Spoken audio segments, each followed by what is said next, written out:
welcome to the Shabby Detective, yet another Columbo podcast. I'm your host, Mike White. Joining me is Sergeant Major Chris Dashew. That's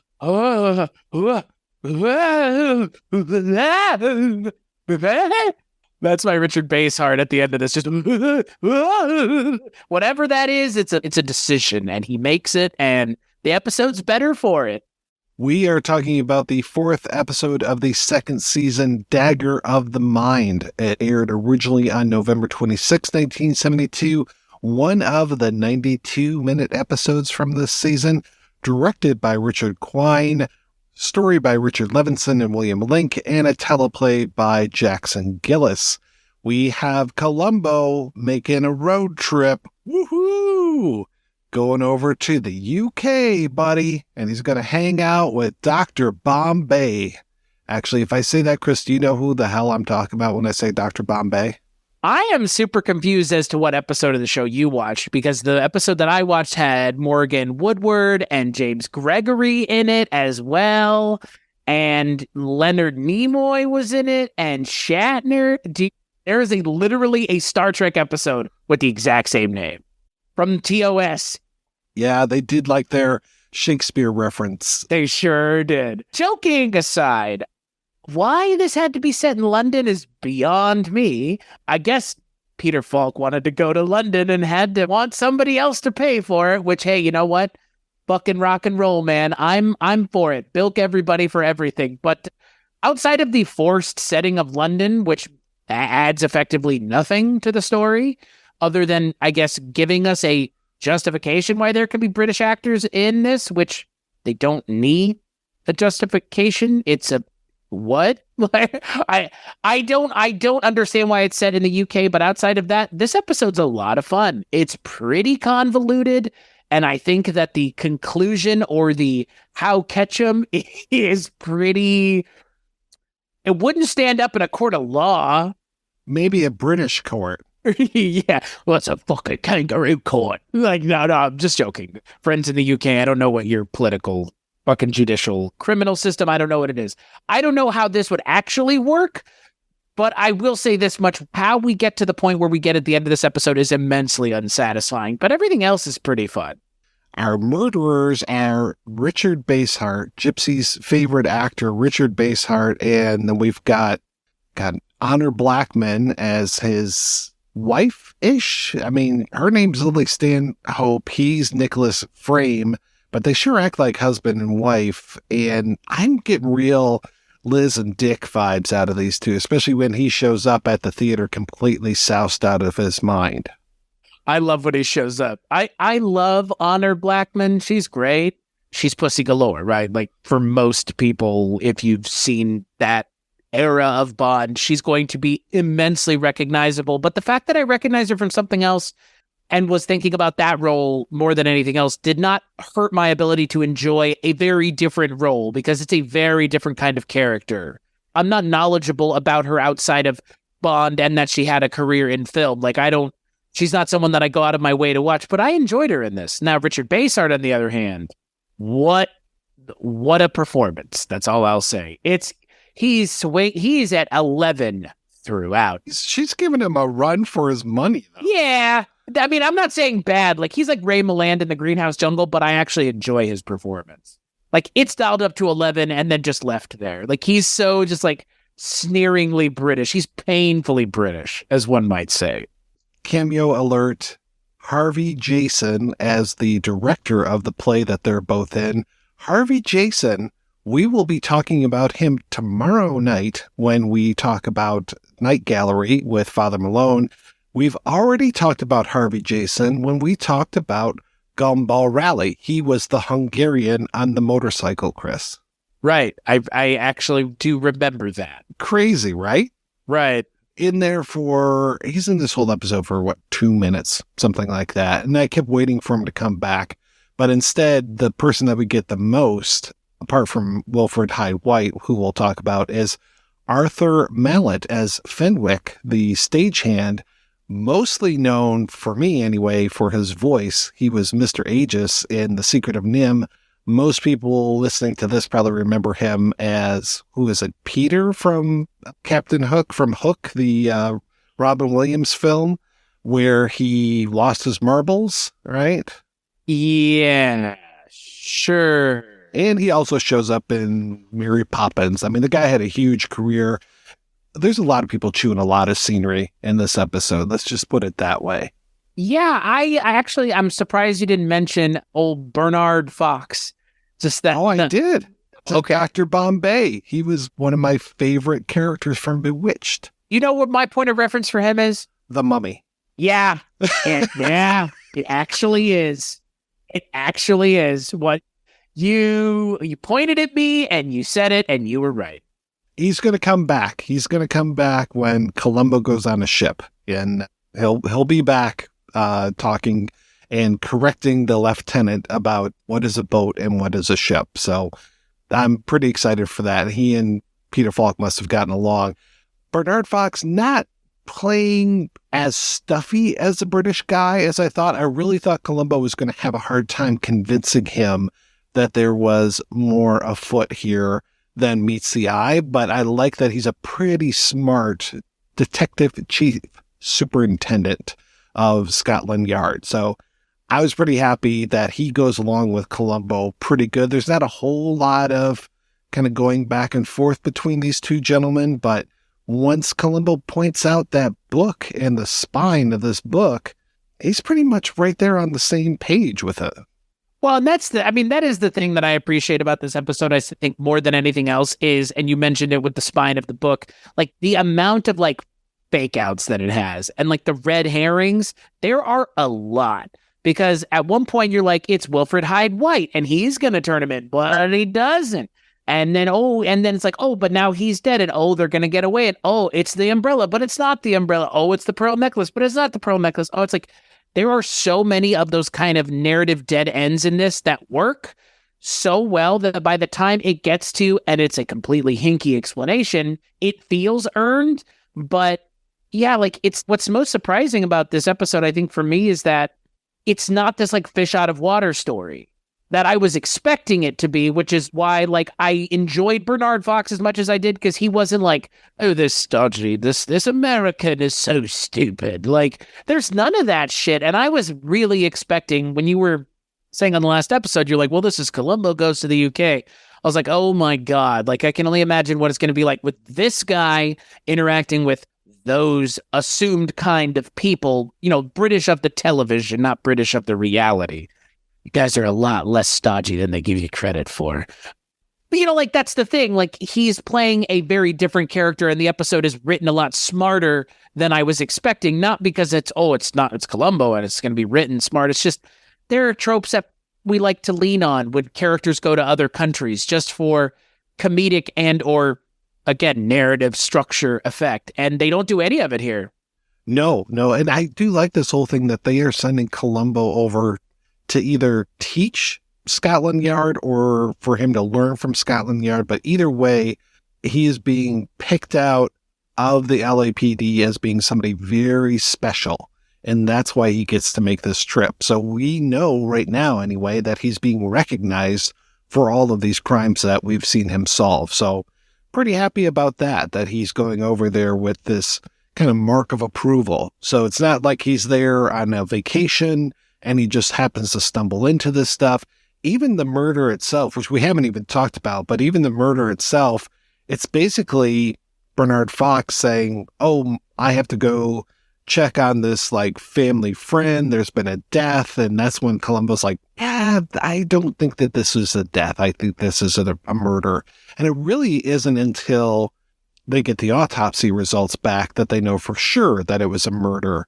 And I do enjoy that scene as well when they're at this kind of the Diogenes Club and have all of the autopsy photos, and Columbo's trying to eat lunch and the coroner just keeps showing him all of these photos, and Bernard Fox keeps showing him the photos, and the way that Peter Falk will like put his head aside and just like, I don't want to look at this. I'm trying to eat a sandwich here.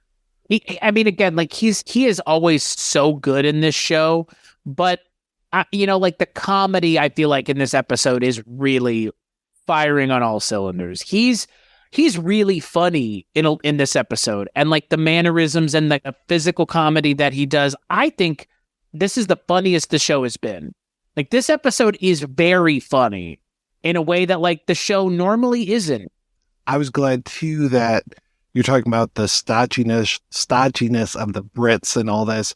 There isn't a whole lot of, I don't understand what you're saying. There's maybe like 2 jokes in here where it's the local constable who, John Orchard, I mostly know him from, he had a real brief stint on MASH. He was Ugly John on MASH, and he also came back as a Australian soldier at one point, so he can do an pretty decent Australian accent. But when he is talking to Columbo, and Columbo's just like, what'd he say? Needs Dirk to translate for him. And then later on, Columbo's talking about some spots that were on a hood of a car, and Basehart and Blackman just have no idea what he's talking about. Then finally they're like, oh, the bonnet. Okay. All right. We get you now. So, you're talking about fish out of water stuff. There's just a very few of those. And I think those jokes land pretty well. I totally agree. And it has, and maybe because it is set in the UK, it has the, the butler did it vibe to it. That, like, I don't know, like, it's funny, we talk about this on every episode. We do more or less. It's like, the snobs versus the slobs in a lot of ways. Because again, like, the Shabby Detective, what does that evoke? That evokes what Columbo in a lot of ways is. He's the force taking down these stodgy assholes who are so interested in killing one another that's all that motivates them, or they're capitalist, like, bone being scratched. But the British characters just do it so differently. Like, I love that it's like these just like upper class British dickheads killing one another, and he's just like, no, that's what they're doing. And it's like, but like the whole idea of like the butler did it, that premise feels so amplified because he's in the UK. But other than that, like, I kind of wish that there had been more of the UK-ness of it played up. Like, not the fish out of water stuff, but the other stuff. Because again, he is in the UK. Like, clearly some of this was filmed in the UK. It's not like establishing shots of him somewhere else and then shots of the UK. Like, he's in the UK, clearly. Though I'd have to say maybe 15 minutes of this whole episode is actually shot in the UK. There's the montage of him running around with his camera and taking pictures of the changing of the guard and all that kind of stuff. There's him walking along by the Thames and Big Ben going off. And I do like that exchange too, where he's just like, it's only 2 minutes slow. And then Bernard Fox like, have to put another penny on the governor. And I'm like, oh, that's nice. That's my point. Like, it's just very funny. Like, from what I understand, Wilfred Hyde-White was such a scofflaw that he owed the British, like a lot of people left Britain in the 70s because of the enormous tax burden that they were putting people under. So, like, the Rolling Stones left, a lot of musicians and actors just got out of Britain so they didn't have to pay these taxes. But Wilfred Hyde-White apparently owed a lot in taxes and back taxes to the British government. So all of his stuff, and I would say pretty much all of his stuff, all Richard Basehart, all John Williams, all Honor Blackman, all of that is being shot in the United States. It's really just a few scenes of Bernard Fox and Peter Falk, and mostly Peter Falk, that we see in the UK. Everything else is pretty familiar locations, but at least they're not using the same houses that we've already seen them use, as far as I know. It's clearly Southern California. Very obviously so. And it will always be that way. But yeah, like, look, I think ultimately the UK setting, they get about as much out of it as needed. But the thing is, and this, I think I may have said this the last time an episode was an hour and a half long, it does feel a little long. Yeah, well, you're talking about all the fake outs and stuff, so we should probably get into the actual murder a little bit. You're talking about the whole slobs versus the snobs thing, and I guess the biggest snob of the whole thing is John Williams, not the conductor and composer, but John Williams, the actor who plays Sir Roger Havisham, and that basically he's been set up a little bit by Basehart and Blackman, that Basehart is basically setting himself up to be a cuckold and pushing Havisham into the arms of Honor Blackman and Lillian Stanhope, and wanting Havisham to bankroll a show for them. And they're just all about, we need this show to be successful and we want to do this. And so when he finds out that Nicholas Frame, the actor, is pushing him into the arms of his wife, maybe ex-wife, I don't know. I think it's his wife. I think he's into it.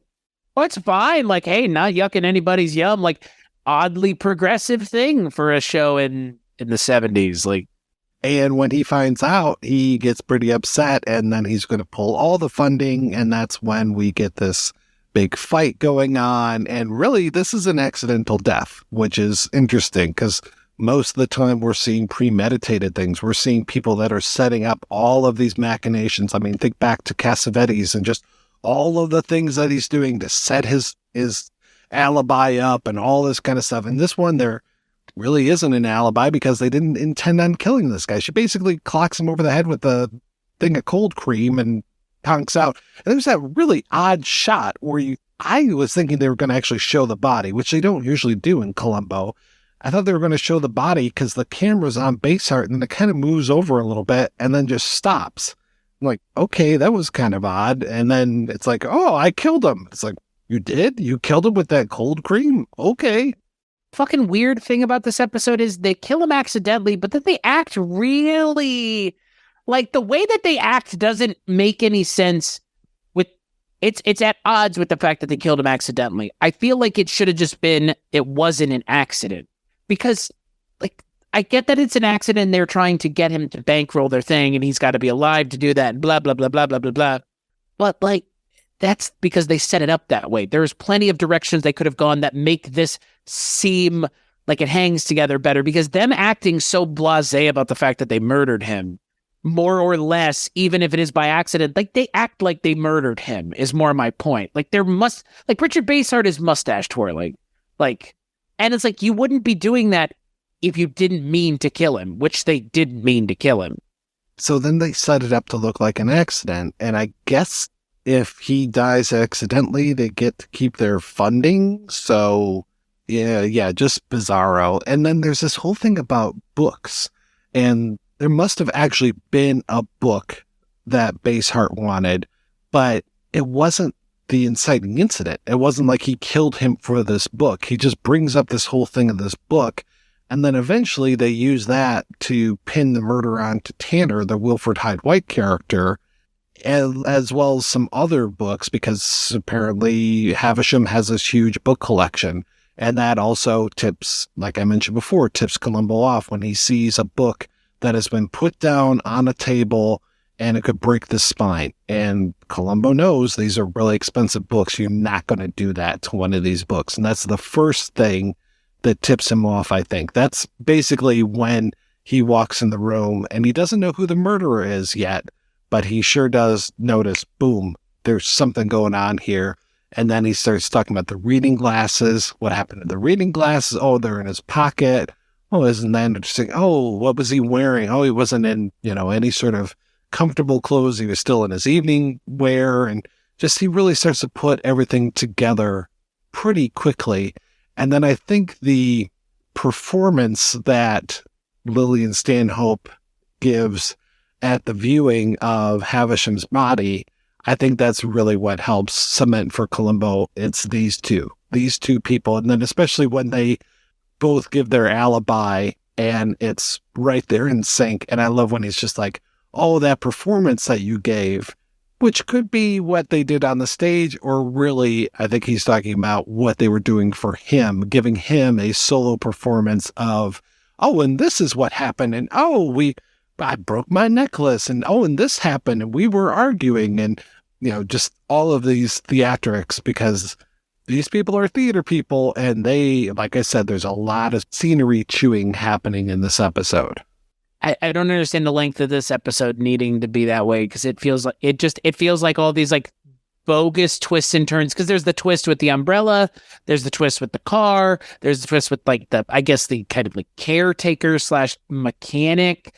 And ultimately, they all go nowhere in place of an explanation that, again, we'll get to when we get to it. It just, everything else about this episode feels so fun, but they do feel like oh, we need to have this thing with an umbrella and about the water and is it wet and how do you put the umbrella down? It's like, and I'm okay with all that. For me, what you could chop out of this episode very easily is the moment when Columbo comes in and he talks to Wilfred-Hyde-White and he says, hey, did anybody ask you about an umbrella? And he's just like, what? An umbrella? No. And then you're just like, what the hell's going on with Tanner, with this butler here? We just saw him talking to these actors about this umbrella. And that begins a whole subplot of, oh, hey, Nicholas and Lillian, I'm going to be your new butler and we're going to be the best of friends. And here's these croissants and, let's talk about money and all this. So him blackmailing them about this whole situation. And then I do like when Basehart pushes him into his cottage, just like, get in there. Yes, that made it all worth it. But yeah, I totally agree. The thing that really sticks out is like it's a second, late in the second act twist is he's now their Confederate. Like, no, like, and it's not because it's not believable. It's just because like, what's the point other than just padding out another 10 minutes?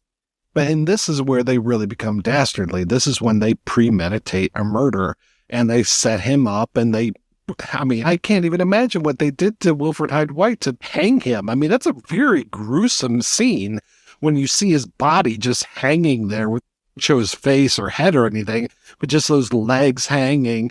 And then they're like, oh yeah, we found all kinds of rare books in his cottage. This is very suspicious. And basically they pinned the whole murder onto Tanner. Now all of a sudden the butler did it.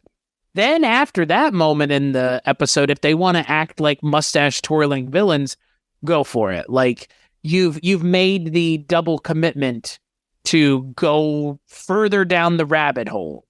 To your point, there's a lot of stuff in here where it's now, oh, actually Arthur Mallet picked up the umbrella. So now we have to go and try to get the umbrella back from him. And then there's the whole conversation of Columbo and Mallet as Fenwick also talking, and I'm like, okay, all of these scenes could be cut out if they didn't have and then of course there's the break-in at the wax museum. And the one thing with the wax museum that doesn't make a whole lot of sense to me is when they break into the wax museum and they see that head of Sir Roger there, and he turns the head around and then the head falls onto the floor, and I'm just like, you would think like there's damage to the head, like it would be flattened in a place where it landed, but that never comes back into the script at all. It never happens. And I'm like, this is a wax head.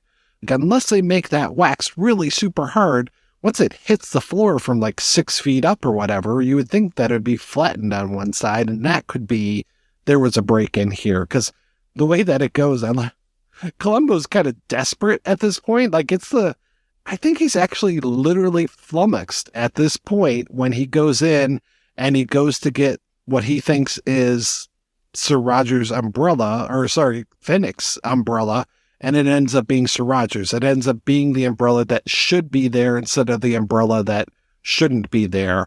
And he's genuinely surprised. And then he does the line of, do you feel a draft? I think they must have come in through this window, and he's like kind of grasping at straws. Like we never see Columbo out of sorts like that.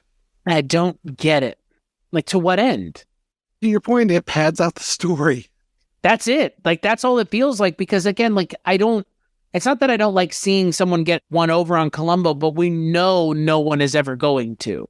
And again, it's not that hurts the stakes of the episode, but the episode trying to convince me that Columbo is going to lose, quote unquote, it like, use your time elsewhere, because there are parts of this story that could have been taken out, streamlined, shored up. I mean, I don't even know if they need, take the umbrella out completely.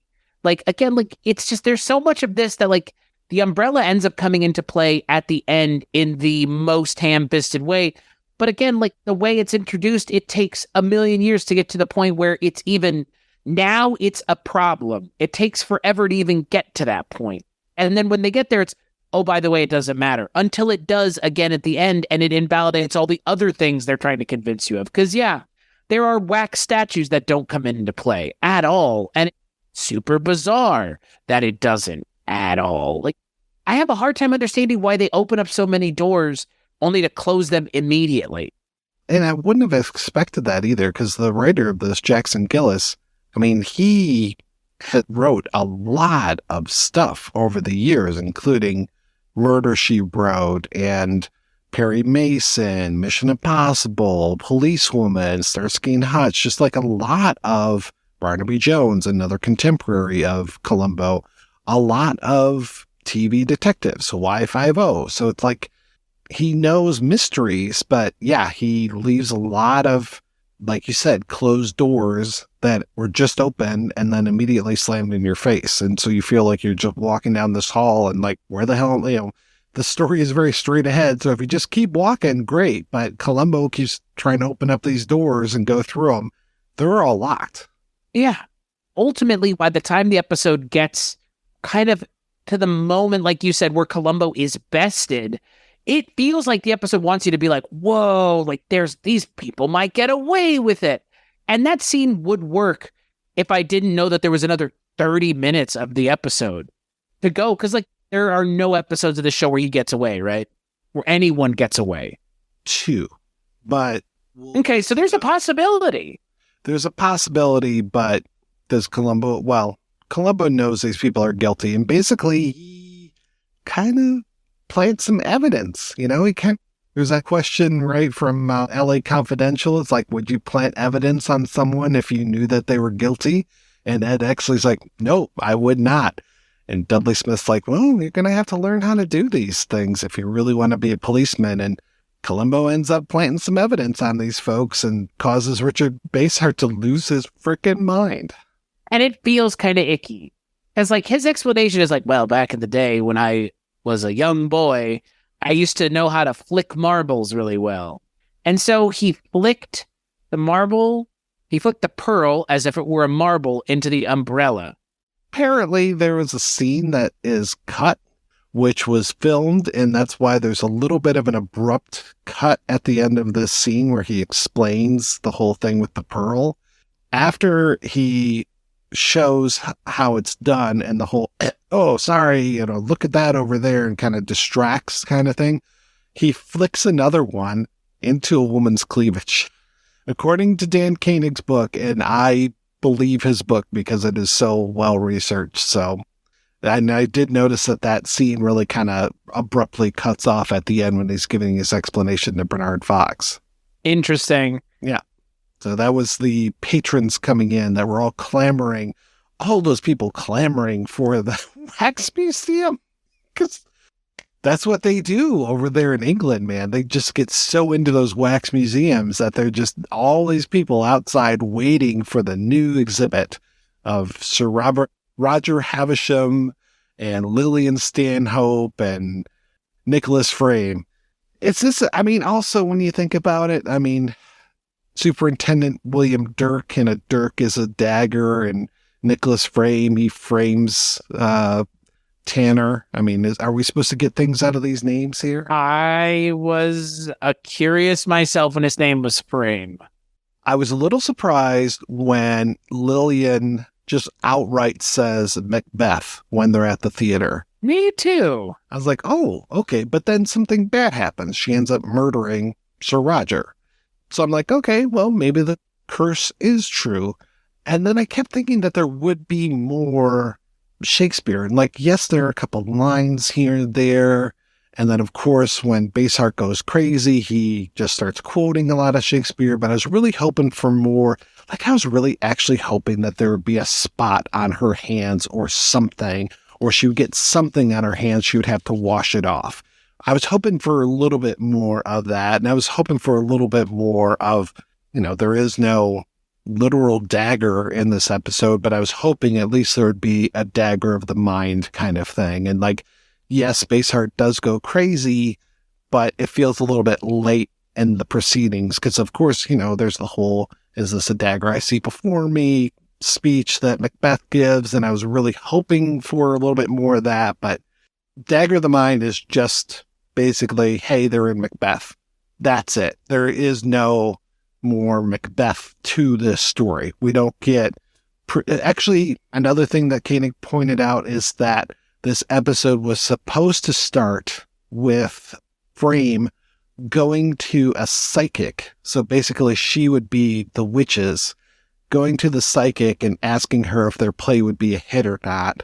And then there was another line that was cut out about this psychic that he had gone to see, and like, oh, well, she said that this would work out. And they obviously cut out that as well as the opening of it. So I was, again, they were leaning more into Macbeth, but they chopped those out. That's a shame. Because it's not that it's a boring episode. I think it's just a overly complicated episode. It overcomplicates itself for the sake of padding out the hour, and this would have been, 2 hours, right? I miss 23 minutes of ads. I mean, that's a lot. But, also an hour and 37 minutes is a lot for this. And I'm not saying they can't do it. We've seen Columbo episodes that are over an hour long. But, yeah, Columbo just kind of doesn't really solve this one. I don't know how to explain it. It feels weird to watch the climax of this one and know that, the whole thing came down to him flicking a marble and hoping against hope that they'd go crazy. I appreciate that this is a piece of fiction, and so it's operating by its own fictional rules, but that's a mighty big leap. It's not just me. It's not just me, right? Okay. No, and I want to feel like the guy complaining about things and be like, oh, this is just, I don't know, not wokeism, but this is a millennial's take. It's come on, Columbo's smarter than this. Let me put it that way. Columbo is smarter than this, and I've seen him solve these things without having to rely on this kind of bogus, I'm going to show you this thing that you didn't even know I could do. That's the other really problematic thing. It's not like he mentions the marble flicking thing earlier in the episode and it's a callback. It's a didn't know at all. I will tell you that this was released as a movie because of its length, I imagine. So this was released at least in Italy as Scacco Motto a Scotland Yard. And there's some nice poster art out there. Tony Stella, who does a lot of great artwork for Columbo and a whole bunch of other stuff. He posted a couple posters out there for that out on his Twitter. I would say that this feels more cohesive, even though we're complaining about things that don't go anywhere. This feels more cohesive than what they were doing with Etude in Black, where they were just okay, you guys riff, or the whole, going through the autopsy report and talking about the death of the woman. This was purposeful. The writer actually was writing this stuff on purpose. It wasn't, oh, we have to go back and add 20 minutes because we're up against, oddly, Goldfinger. That wasn't the Pussy Galore movie, was it? Or was it? Yeah, it was. Okay, funny. So yeah, that Etude in Black was against Goldfinger, and that's why they had to pad it out. Or why they wanted to pad it out, I suppose. By the way, Scacco Motto, do you know what that means? No. Scacco Motto means checkmate, which is weird that the title is so different. Checkmate at Scotland Yard. Sounds like an episode of Star Trek. This episode's fine. I just wish it wasn't so long. I think that really is the biggest complaint is, and it's the overarching complaint, is if the episode were shorter, it would work better because it wouldn't have the opportunity to go all these kind of bogus places. It wouldn't have the butler being a bad guy because that, why? Like you said, he's a villain for no reason. And we've seen this before where in the Eddie Albert episode, he was trying to murder that woman. We almost see him kill her, or is that the one where he does? There's one of them. No, that's the Jack Cassidy one where he kills her. But we've seen that where it's well, there's this, like you mentioned, there's a second murder that, further in, really getting into the weeds and well, I gotta kill somebody else now. No, that's not what this is. It's not even that. It's completely out of left field. It makes no sense. And that twist feels just like the marble flicking twist at the end. It's what? This is, things are happening that you're not showing us and we're expected to be surprised and it doesn't feel earned. Even if it's a twist, it has to feel earned. You can't just go, well, here's this thing happening that you didn't even know was a thing. And it's that's not a twist. That's just a reveal, I guess. I don't even know what you would call that. When you think about all of the padding that goes on to when he comes to the UK and just all that stuff at the airport, that goes on for a long time too. I was having problems watching this episode, and so I had to watch the beginning of it. I think I ended up watching the beginning of this 3 times. So after a while, after the second time, that airport scene really drags. I actually just found, Chris, I found the Italian dubbed version of this. So I will be sure to share that with our audience when this goes live. That's amazing. Yeah. So it is all out on Vimeo. And I thought, oh, it's just somebody changing the title to like hide the video. But no, it's all dubbed in Italian. So that is fantastic. Yeah. Man, I love this whole World Wide Web thing that they have going on. This is kind of neat that you can find these things now. What? The internet? I know. It's magical place. Kind of crazy, right? I like that these were being released as movies. Like, knowing that, like, I'm not going to say that makes this episode, it gives this episode a pass, but it's a movie. Like, it is a movie. I don't think that the decisions they make to pad it out work, but I get why they have to pad it out. Like, and I get why also it's set in the UK, because there needs to be a little bit, you got to give it a little something. If it's going to be a movie, give it a little, zhuzh it up a little bit. Give it some jazz. Yeah, give it something. Spice it up a little bit. Don't just have it be Columbo in Southern California. Have people think it's supposed to be in the UK. Right. And there are occasional travel episodes. I mentioned him on a ship earlier where I think he fights a werewolf that... Oh my God, played by Eric Braeden. Man, if you know what that's a callback to, hello, you've been listening to us for way too long. He goes down to Mexico at one point. I mean, there are times where he will leave the country or leave Southern California. Of course, when it comes to Mexico, you can shoot that in Southern California pretty darn easily and not worry about it, because it looks exactly the same. I just want him to go to like Tijuana. Oh yeah. Columbo at a donkey show. God, you fucking took the words right out of my mouth. That's where I took Mo Green. Columbo at the donkey show. There's the thing I never knew I needed, and now that's all I want. You know what, though? Ultimately, Richard Basehart, I think, may be in contention for one of the more fun villains in the show. I agree. Because, yeah, he seems to be really having a lot of fun with this. And I really like Stanhope, too, when she's steering. Like, you've got Bernard Fox and Peter Falk there, and they're talking about having the autopsy on the body. And you've got Honor Blackman like behind the curtain and just peeking out at them and like, oh, I'm overhearing their conversation. It's just the framing of it, I think, is hilarious. Her and him are both very expressive in the face. Had the episode on while we've been sitting here just watching it with the audio off, and the two of them are just, they're going for it. They're really going for it. And that's like the other thing, like Richard Basehart plays such the perfect pissant actor.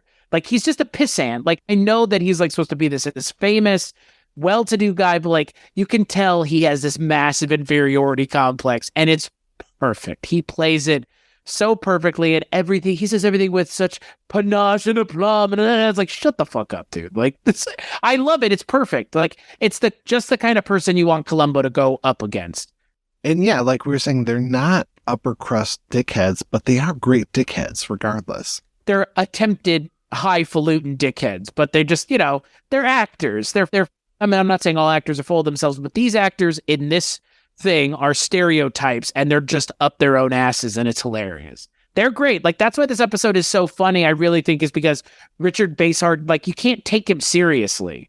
Like, he's just such like just so expressive, and makes the episode a joy to watch, because he is clearly, him and Honor Blackman are just, they're hamming it up. And we spend more time with them than we do with anybody else in this show. We spend more time with the villains than we do with the heroes, the hero, Columbo. So it's good that they're entertaining throughout. It's a little too much.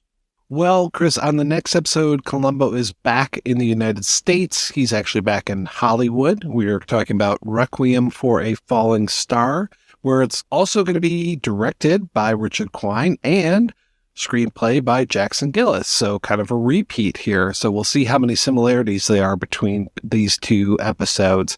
We're going to get Ann Baxter coming in here, which I seem to remember she likes to chew up the scenery a little bit too. Like I said, I think we were off the air when I said this.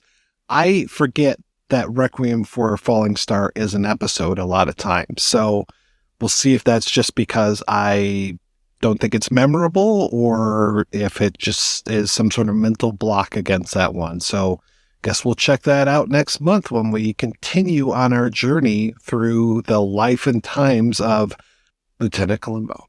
Isn't there a lone survivor in the upcoming episode? A lone survivor? Night Gallery, baby. Oh, okay. John Kalikas. He was the guy on the boat. That's right. That's right. He has that great face. He does have that great face. Yeah. I'm excited. I always love Columbo. You know, you jokingly mentioned Barney Miller just there for a second, but like Columbo and Barney Miller are such fun things that you can still go out and watch. And like, I enjoy this show immensely because Columbo is he's a character, folks. He really is. A middling to potentially bad episode of Columbo is sometimes better than the best TV that's on today. That's very true. I agree 100%. So until we talk again next month, Chris, where can people find you and your work, sir? WeirdingWayMedia.com, where you can find this show and so many other shows that I'm on or work on or any number of things. WeirdingWayMedia.com is where you can go for me. What about you, Mike? Same place. Isn't that weird? That's the way. Absolutely bizarre.